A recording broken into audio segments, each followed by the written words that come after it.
नमस्कार दोस्तों। अब हम आपको बता रहे हैं क्षेत्रफल क्या होता है। हमारे सीटेट के सिलेबस में क्षेत्रफल है और कई परीक्षाओं में भी पूछा जाता है। तो इससे जो प्रश्न बनते हैं वो कैसे होते हैं, तो आप इधर देखिए। अब हम आपको बता रहे हैं क्षेत्रफल। तो क्षेत्रफल किसी भी चीज का निकालने के लिए हमें क्या करना पड़ेगा और कैसे करना पड़ेगा, परिमाप और क्षेत्रफल में क्या अंतर है वो हम बताएंगे। देखो, कोई भी चार तरफ से घिरी आकृति, पहले हम आपको बता रहे हैं कि आकृतियां कितने प्रकार की होती हैं। बात करें अगर आकृति की, तो आकृति हमारी आकृतियों के प्रकार। तो दोस्तों यहां पे आकृतियां दो प्रकार की होती हैं।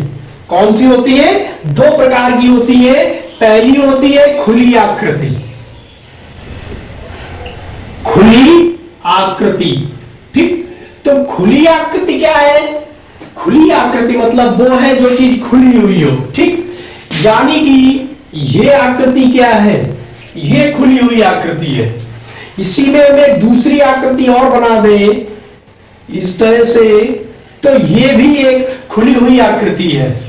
और अगर इस तरह से एक आकृति बनी हुई है तो ये भी एक खुली हुई आकृति है, ठीक है। ये जो आपको तीन आकृतियां दिखाई पड़ रही हैं, ये मेरे प्यारे भाइयों ये खुली हुई आकृतियां हैं, ठीक। अब बंद आकृति क्या होती है, तो हम देखते हैं बंद आकृति। बंद आकृति, आकृति मतलब क्या होता है? फिगर होता है, फिगर, ठीक। तो अब बंद आकृति कैसी होगी? ये आपको बंद आकृति है जो चारों तरफ से बंद है, वो आपकी कौन सी आकृति हो जाती है? बंद आकृति हो जाती है, ठीक। यहां तक आपको आकृतियां समझ में आ गई। अब क्षेत्रफल में हमें खुली आकृति का भी प्रयोग करना पड़ेगा और बंद आकृति का भी। अधिकतर बंद आकृति का ही प्रयोग होता है, ठीक है। तो अब हम आते हैं, आगे बढ़ते हैं, आपको बताते हैं क्षेत्रफल। क्षेत्रफल होता क्या है? इसको इंग्लिश में हम बोलते हैं एरिया, ठीक। इंग्लिश में क्या बोलते हैं? एरिया बोलते हैं, ठीक है। अब किसी भी चीज का क्षेत्रफल लेने के लिए उसमें आपको क्या चाहिए, पहले वो देखो।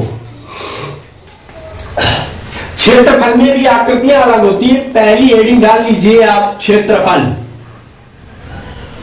क्षेत्रफल या एरिया। देखो भाइयों, हमने बिल्कुल जीरो लेवल से शुरू किया है, जहां से कक्षा 3-4 का बच्चा पढ़ना शुरू करता है, और फिर हम इसे आपके सीटेट लेवल तक लेके जाएंगे, ठीक है। तो अब क्षेत्रफल क्या होता है? किसी भी आकृति का वह भाग जो समतल पृष्ठ पर घिरा होता है। ये हमारा बोर्ड क्या है? ये समतल पृष्ठ है। और हम इस, मान लीजिए ये बना हुआ है, ये आकृति आपकी बनी हुई है, ठीक। हमें इसका क्षेत्रफल निकालने के लिए किन किन चीजों की जरूरत पड़ेगी, देखो। तो ये जो इसके अंदर की जो आकृति होती है, इसके अंदर का की जो जगह होती है, जो आपको यहां से दिख रही है, जो मैं डैश लाइन कर रहा हूं, ये एरिया, ये क्या कहलाएगा? एरिया। हम बोल भी रहे हैं ये एरिया मतलब ये एरिया है। एरिया मतलब क्या होता है? क्षेत्रफल, ठीक है। एरिया मतलब क्या होता है? क्षेत्रफल होता है, ठीक है। आप नोट करना चाहे नोट कर सकते हैं, ठीक। तो एरिया क्या हो गया आपका? इसकी जो यहां की जो आप इसके अंदर की जो चीजें, ये चीजें निकालोगे, इनकी लंबाई और चौड़ाई या ऊंचाई, यही आपका क्षेत्रफल कहलाएगा। अब हमने क्या किया? हमें क्षेत्रफल निकालना है इस एरिया का। तो पहले हम ये वाला हिस्सा नापेंगे। मान लीजिए ये है L, जिसे हम बोलते हैं लंबाई, ठीक। लंबाई बोल सकते हैं या इसे बोल सकते हैं आधार, आधार क्या होता है? किसी भी चीज का आधार जिस पे वो वस्तु या चीज टिकी हुई होती है वो कहलाती है आपका आधार। ठीक है, या आधार कह लो और या लंबाई कह लो। अब ऊपर की तरफ जो ये हिस्सा दिख रहा है आपको, ये क्या हो जाएगी आपकी चौड़ाई। ये क्या हो जाएगी? चौड़ाई हो जाएगी। ठीक, इसे बी से प्रदर्शित करते हैं। ठीक, और वैसे अगर चाहो आधार के तो इसे हम ऊंचाई भी बोल सकते हैं। ठीक, चाहे ऊंचाई या चौड़ाई, लंबाई या आधार। ठीक, और क्षेत्रफल में हमने आधार ऊंचाई आपको बताया है। ठीक, ये आप ध्यान रखिए। अब बात करें हम यहां पे अमूमन क्षेत्रफल में क्या होता है? क्षेत्रफल में हम जो पढ़ते हैं, हमें आज तक पढ़ाया गया है कि ये पहला दिया है हमारा रेक्टेंगल। क्या है? रेक्टेंगल, जिसे हम क्या बोलते हैं? आयत। क्या बोलते हैं इसको? आयत। ठीक है, तो पहले आयत के बारे में समझ लो। तो आयत के बारे में दोस्तों यहां पे आपको ये दिख रहा है, ये आयत है।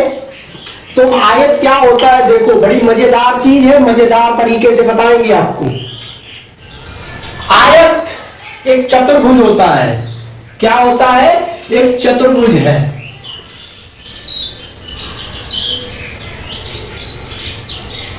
क्या होता है? एक चतुर्भुज है। ठीक, हम आप बता रहे हैं जितने भी चतुर्भुज हैं, सारे चतुर्भुजों को आपको आज बता रहे हैं। ठीक है, तो पहला आयत वह चीज है जिसकी क्या होती है? आमने सामने की भुजाएं बराबर होती है। आयत में क्या होता है? नंबर 1 पॉइंट लिखते जाओ। आमने सामने की भुजाएं बराबर होती है। ठीक, यानी आमने सामने की, हमने इस आयत का नाम हमने रख लिया ए बी सी और डी।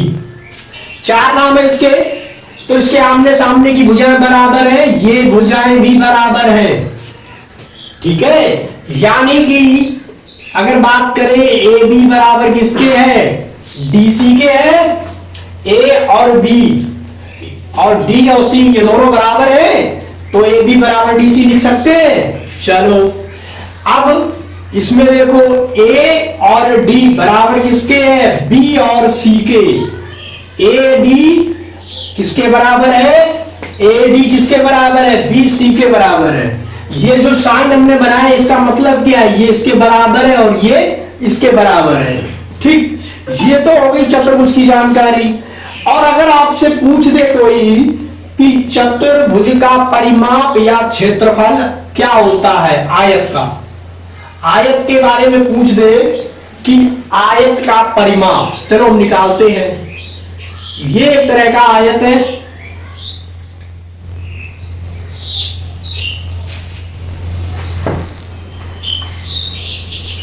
ये हमारा बन गया दोस्त आयत। ठीक है, हमने इसका नाम रख दिया ए बी सी डी। एक आयत क्या है? ए बी सी डी है। ठीक है, अब हमें इसका क्या ज्ञात करना है? परिमाप ज्ञात करना है। ठीक, हमने मान लिया इस भुजा की लंबाई L है, इस भुजा की लंबाई कितनी है? B है। ठीक, लंबाई यानी लंबाई लिख लो। L मीन्स क्या होती है? लेंथ। B मीन्स ब्रेथ, जिसे बोलते हैं चौड़ाई। ये हो गया इतना, लंबाई और चौड़ाई हो गई। कह रहा है इसका परिमाप ज्ञात करो। परिमाप है क्या? वो देखो, परिमाप है इसके बाहर की चीजें, इसके बाहर जो लंबाई है, ये वाली लंबाई, ये वाली लंबाई, ये वाली चौड़ाई और ये वाली चौड़ाई। जैसे एक आपका खेत है, अगर आपसे कहा जाए इसका परिमाप निकालो, तो मान लीजिए ये आपका खेत है, ये आपका खेत बना हुआ है, बिल्कुल आयत जैसा है। तो आपसे अगर कहा जाए कि इसका परिमाप निकालना है, तो परिमाप निकालने के लिए आप खेत के अंदर का नाप नहीं करेंगे, ठीक है, खेत के अंदर का नाप नहीं करेंगे। खेत के आसपास की जो मेड़ है, मेड़ हमने इस कोने से चलना शुरू करेंगे, एक कोने से, और यहां से चलते चलते हम पूरे खेत का चक्कर लगाएंगे और लौट के वहीं आ जाएंगे। हम यहां से फीता लेके चले थे, ठीक है, हमने फीता यहां पे बांध दिया और इस इधर को गए, फिर हम यहां अटका दिया, फिर यहां को गए, फिर यहां को गए, फिर यहां को गए। ये जो पूरी लंबाई है, ये यहां से चलने के बाद ये जो पूरी लंबाई है, ये आपका परिमाप होता है। ठीक, किसी भी चीज का परिमाप उसके भुजाओं की क्या होती है, लंबाई जोड़ी जाती है। जैसे ये आकृति मान लो बंद है, ये आकृति इस तरह से बंद है, ठीक है, और हम क्या करें, इसको खोल दें। तो इसको खोलेंगे तो ये वाला पल्ला यहां गिरेगा आगे, इतना लंबा हो गया, ये पल्ला खत्म, ठीक, ये वाला पल्ला यहां आ गया, हम इसको सीधा कर दे रहे हैं, ठीक है, ये खत्म हो गया। अब इतनी लंबाई की ये वाला पल्ला उठा के लगा दे यहां तक, तो अब आपको नापने में आसानी होगी कि नहीं। तो यहां पे ये 2 3 पल्ले 4 हो गए, 1 2 3 4 हो गए। ये क्या थी, ये वाला है बी, तो ये बी हो गया, और ये वाला कौन सा है, एल बड़ा वाला, तो ये एल हो गया, और ये फिर छोटा वाला बी आ गया और बड़ा वाला एल आ गया। अब इसका परिमाप कैसे निकालोगे, जोड़ दो सबको, सबको क्या करो, जोड़ दो।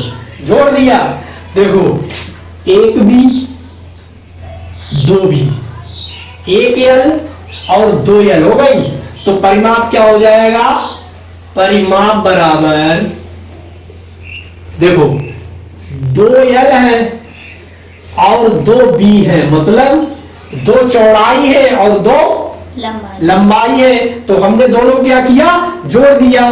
अब 2 दोनों में है, तो हम 2 का क्या कर ले, कॉमन ले ले, तो यहां पे क्या बचाएगा, लंबाई प्लस चौड़ाई बचेगी। अब आपका परिमाप निकल के आ गया सामने, क्या है, 2 लंबाई धन चौड़ाई, ये दोस्तों आपका परिमाप निकल के आ गया।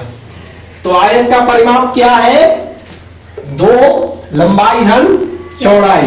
अब आप किसी भी आयत चीज का परिमाप निकाल सकते हो, ठीक है। चलो दूसरी बात करें क्षेत्रफल की, तो क्षेत्रफल में हमने क्या बताया था कि इसके अंदर का जो एरिया है और इसकी जो ये चौड़ाई है, ये इसका क्षेत्रफल है। तो क्षेत्रफल हो जाएगा हमारा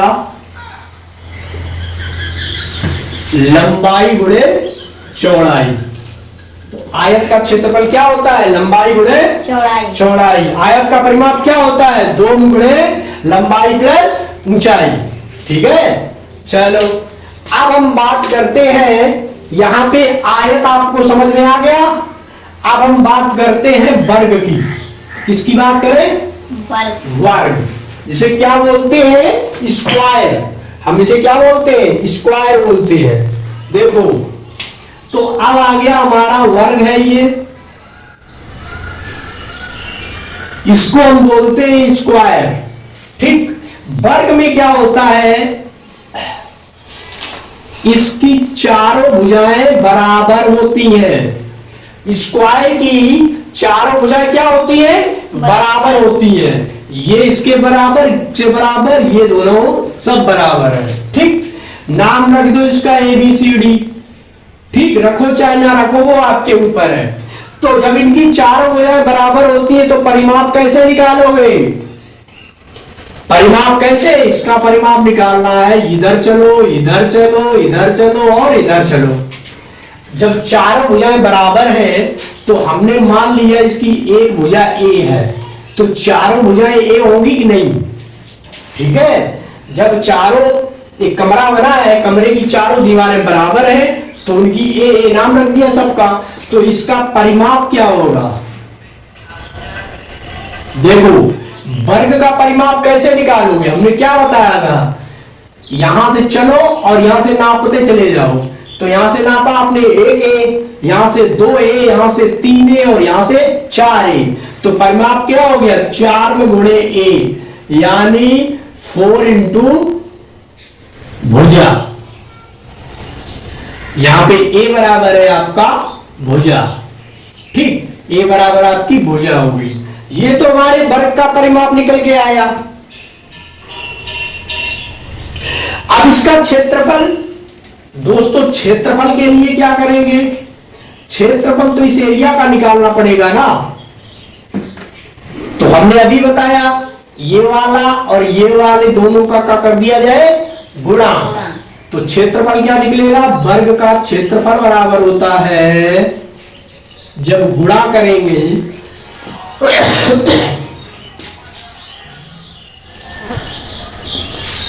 तो आपका ए गुणे ए हो जाएगा, ठीक। मतलब कि आपका क्या हो गया? ए का होल स्क्वायर।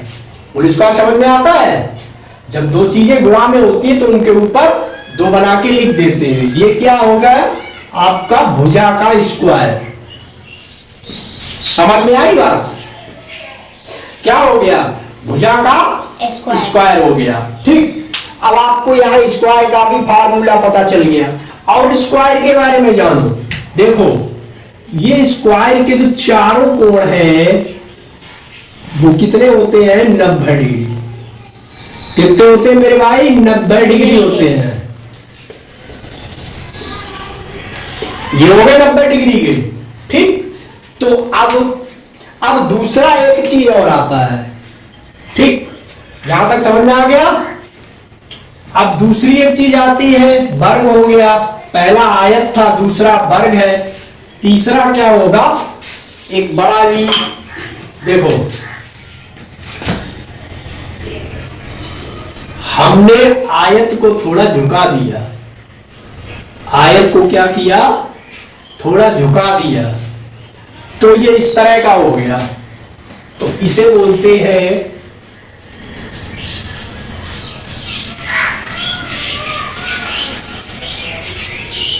समांतर चतुर्भुज। इसे क्या बोलते हैं? समांतर चतुर्भुज बोलते हैं। इसमें क्या होता है दोस्त? इसकी आमने सामने की भुजाएं बराबर होती हैं, ठीक। आमने सामने की भुजाएं क्या होती है? बराबर होती हैं, ठीक है। परिमाप बिल्कुल आयत की तरह है। अगर ये लंबाई L है और ये B है तो इसका परिमाप देख लो।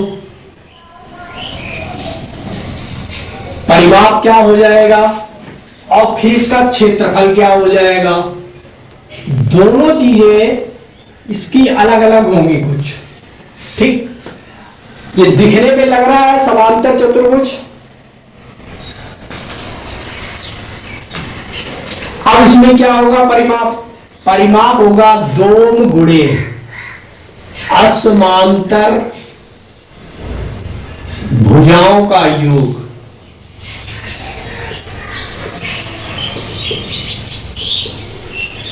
तो हमारी असमांतर भुजाएं ये है, तो इन दोनों भुजाओं का क्या हो जाएगा? योग। असमांतर, एक ये हो गई और एक ये हो गई। ये असमांतर भुजाएं हैं, इनको जोड़ देंगे, परिमाप आएगा 2। इसलिए किया कि एक बार ये जोड़ोगे फिर एक बार ये, एक बार ये जोड़ोगे फिर एक बार ये, ठीक है। उसी तरह, और क्षेत्रफल में थोड़ा लोचा है। देखते इस लोचे को, इस तरह से बना है। देखो, ये हमारा समांतर चतुर्भुज इस तरह से बना है, मतलब थोड़ा झुक गया है। इसको अगर सीधा किया जाए तो यहां से ये सीधा हो जाता है। मतलब कि जो ये चीज है ये इसकी क्या है? ऊंचाई है। और ये क्या है? आधार है। तो इसे हमने मान लिया L, ठीक। तो ये वाली ये भी H होगी, तो इसका क्षेत्रफल हो जाएगा, ये क्या है? आधार। और ये क्या h क्या है, ऊंचाई। इसका क्षेत्रफल हो जाएगा आधार गुणे ऊंचाई। ठीक, इसका क्षेत्रफल हो जाएगा आधार और इसके बीच में जो ये ऊंचाई दी होगी इन दो रेखाओं के बीच में, तो तब इसका क्षेत्रफल निकल आएगा। ठीक है, समझ गए। समांतर चतुर्भुज। अब समबाहु चतुर्भुज देखते हैं। चतुर्भुज कौन सा है, समबाहु चतुर्भुज।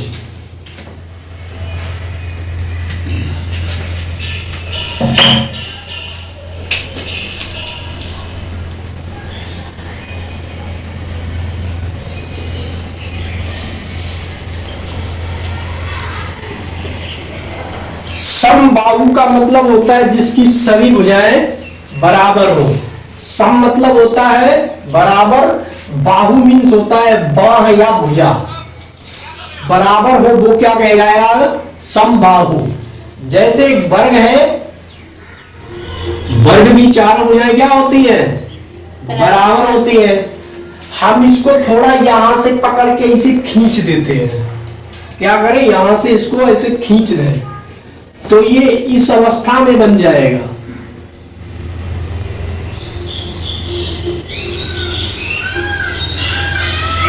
ठीक है, पूरा तरीके से सही ना बन पाया है, लेकिन फिर भी हमने समझाने के लिए ये थोड़ा इस तरह हो जाएगा। ठीक है,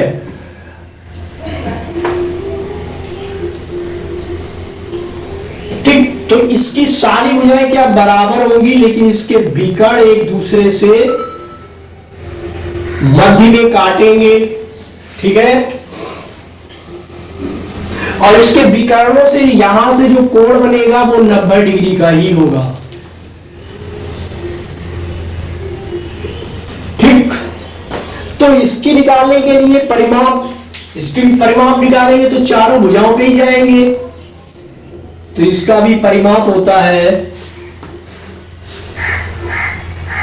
4 में गुणे भुजा। ठीक, क्षेत्रफल, क्षेत्रफल थोड़ा अलग हो जाएगा इसका। इसका क्षेत्रफल होगा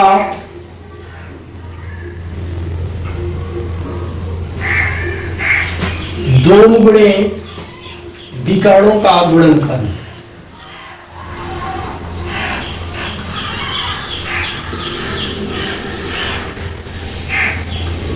ठीक है, ये इसका क्षेत्रफल हो जाएगा। ठीक, 1/2 गुणे विकर्णों का गुणनफल। ये हो गया हमारा समबाहु त्रिभुज। अब आगे की बात करते हैं। लास्ट है आपका समलंब चतुर्भुज। समलंब चतुर्भुज।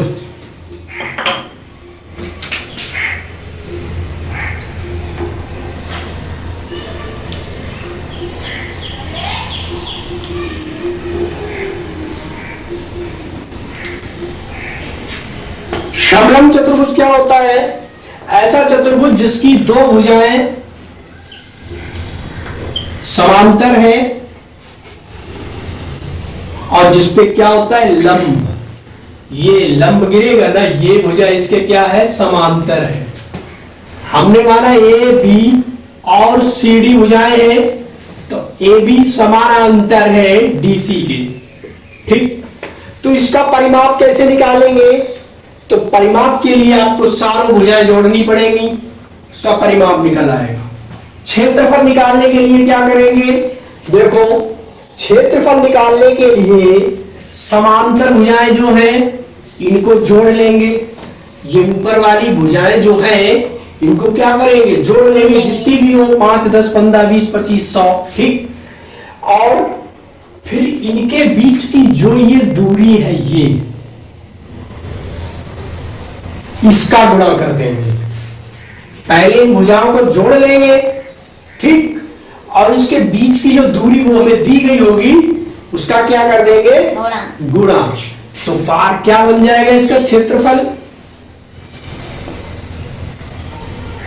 समांतर भुजाओं का योग, ये हो जाएगा 1/2 गुणे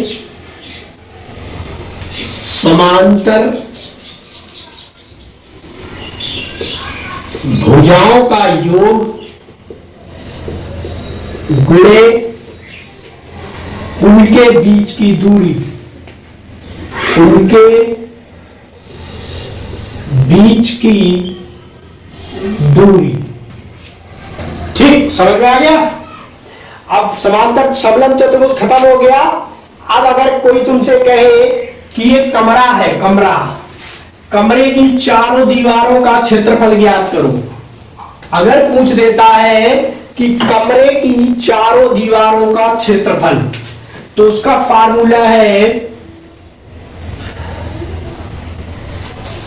कमरे की चारों दीवारों का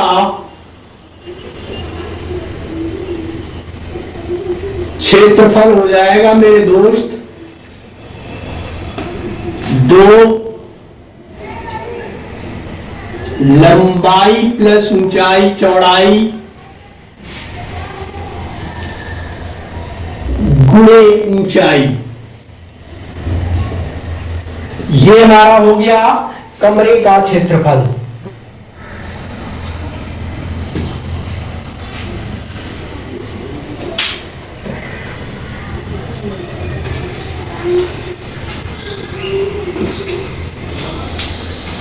तो दोस्तों यहां पर हमने आपको चतुर्भुज के बारे में बताया, जिसमें सबसे पहले हमने आपको बताया रेक्टेंगल, आयत क्या होता है, उसका परिमाप बताया।